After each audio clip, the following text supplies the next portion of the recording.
Comedian Kunal कामराच्या टीकात्मक कवितेवर राज्याच्या राजकारणात उसळलेलं वादळ. आज विधानसभा आणि विधान परिषदेमध्ये यावर तीव्र प्रतिक्रिया उमटल्या आहेत.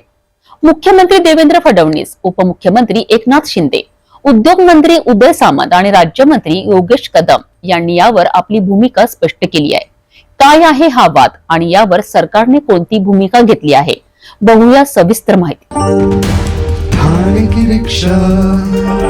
चेहरे पे दाढ़ी, आंखों में चश्मा, हाय.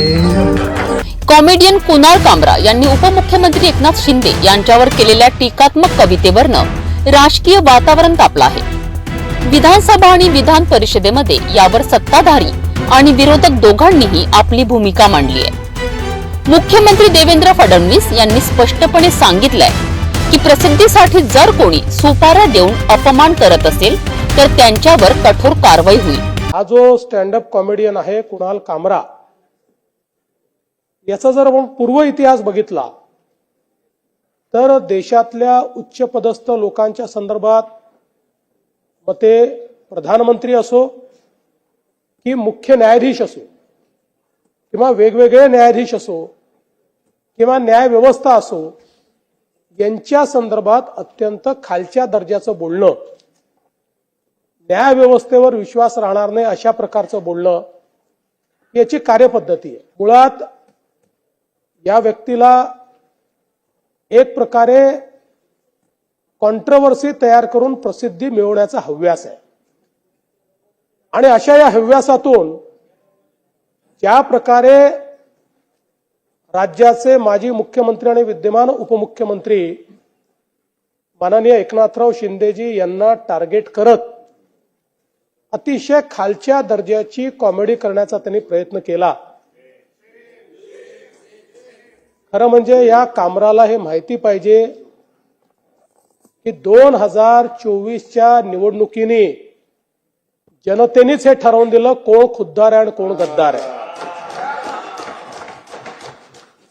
हा काय महाराष्ट्राच्या जनतेपेक्षा मोठा आहे का?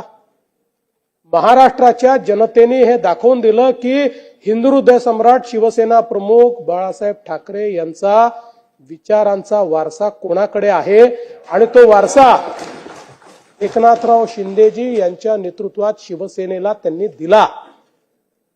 आणि त्यानंतर अशा प्रकारे सुपारी घेऊन जर कोणी काम करत असेल, मला आश्चर्य वाटतं की तुमचे माझे मतभेद असू शकतात, राजकीय मतभेदही असू शकतात, पण राज्यातल्या एखाद्या उच्चपदस्थ नेत्याबद्दल, ज्या नेत्याबद्दल राज्यातल्या जनतेमध्ये आदरभाव आहे, अशा नेत्याबद्दल इतक्या खालच्या दर्जाला जाऊन कोणीतरी बोलतो आणि त्या ठिकाणी आमच्या समोरच्या बाकावरचे काही लोक हे तात्काळ त्याच्या समर्थनार्थ उभे राहतात. लगेच एकाचं ट्विट येतं, दुसऱ्याचा क्लिप येते, चौथ्याची क्लिप येते. हे काय कामराशी ठरवून चाललेलं आहे का कामराला तुम्ही सुपारी दिली आहे असा प्रश्न विचारण्याची वेळ या ठिकाणी आलेली आहे. ज्या प्रकारे त्यांनी हे अपमानजनक शब्द वापरले आहेत त्यांनी करावी ना, माझ्यावर करावी, शिंदे साहेबांवर करावी, आमच्यावर कविता करावी, आमच्यावर राजकीय व्यंग्य करावं, आम्ही टाळ्या वाजवून दाद देऊ. पण अशा प्रकारे सुपाऱ्या घेऊन घेऊन या ठिकाणी जर कोणी अपमानित करत असेल तर त्यांच्यावर कारवाई केलीच जाईल. सोडण्याचं कारण नाही आहे. आणि मग मी सगळ्यांना सांगतो, छात्या बडवू नका. अभिव्यक्तीचं स्वातंत्र्य चाललंय, संविधानाच्या विरोधात चाललाय, हे छाता बडवणाऱ्यांना मी स्पष्टपणे सांगू इच्छितो, या गोष्टी या महाराष्ट्रात आम्ही सहन करणार नाही. काहीही झालं तरी देखील अशा प्रकारे विनाकारण प्रसिद्धी मिळवण्याकरता सुपाऱ्या घेऊन घेऊन बोलणारे हे जे लोक आहेत, यांना कुठेतरी धडा शिकवावाच लागेल. उद्योग मंत्री उदय सामंत यांनीही कामराच्या टीकेवर नाराजी व्यक्त करत म्हटलंय की राजकीय स्वार्थासाठी अभिव्यक्ती स्वातंत्र्याच्या नावाखाली कोणीही चुकीची वक्तव्य करू नयेत. आम्ही देखील समोरचा बोलताना कधी आम्ही बोलत नाही, परंतु अभिव्यक्ती स्वातंत्र्य असताना त्यानं वाटेल ते बोलावं असं काही संविधानामध्ये लिहिलेलं नाही.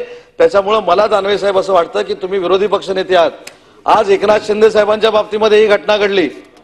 आज पंतप्रधान मोदयांबद्दल ही घटना घडलेली आहे, सुप्रीम कोर्टाच्या बद्दल ही घटना घडलेली आहे, भविष्यामध्ये ही उद्धवजींच्या बाबतीमध्ये देखील घटना घडू शकते, आदित्यजींच्या बाबतीमध्ये देखील घटना घडू शकते. आणि आज आम्ही तुम्हाला शब्द देतो की तुमच्या नेत्यांच्या बाबतीमध्ये जर असं काय घडलं तर आम्ही तुमच्या सोबत उभं राहू, पण अशी प्रवृत्ती करणार नाही. फक्त राजकारणासाठी राजकारण करायचं, एकनाथ शिंदे साहेबांना बदनाम करायचं, त्यांच्यावर टीका करायची, हा काही लोकांनी धंदा उघडलेला आहे. राज्यमंत्री योगेश कदम यांनी सरकारकडनं या प्रकरणाची सखोल चौकशी होईल असं सांगितलंय. संवैधानिक पोस्ट पे जो बैठे हैं उनका अपमान करने का अधिकार नहीं दिया हुआ. लेकिन आपके लोगों ने जाकर तोड़फोड़ की है, कानून व्यवस्था भी हाथ में ले भी एक बड़ा सवाल है. नहीं, कायदे से जो भी कार्रवाई होगी वो होगी. पर्यटन मंत्री शंभूराज देसाई यांनी तर थेट कुणाल कामराने जाहीर माफी मागावी अशी मागणी केली आहे. संदर्भातल्या या सभागृहातल्या सदस्यांच्या तीव्र भावना या महाराष्ट्रातल्या जनतेच्या वतीनं या सर्वोच्च सभागृहामध्ये आपल्या समोर मांडलेल्या आहेत. या सगळ्या भावनांच्याशी आम्ही सगळेजण सहमत आहोत. याआधीही कुणाल कामरा यांनी अनेकदा राजकीय नेत्यांवर टीका केली आहे. मात्र यावेळी सरकारने कठोर भूमिका घेत समाजात अशांतता पसरवणाऱ्यांवर कठोर कारवाई केली जाईल असा इशाराही दिला आहे. आता या प्रकरणावर कुणाल कामराची प्रतिक्रिया काय असेल हे पाहणं महत्त्वाचं ठरणार आहे.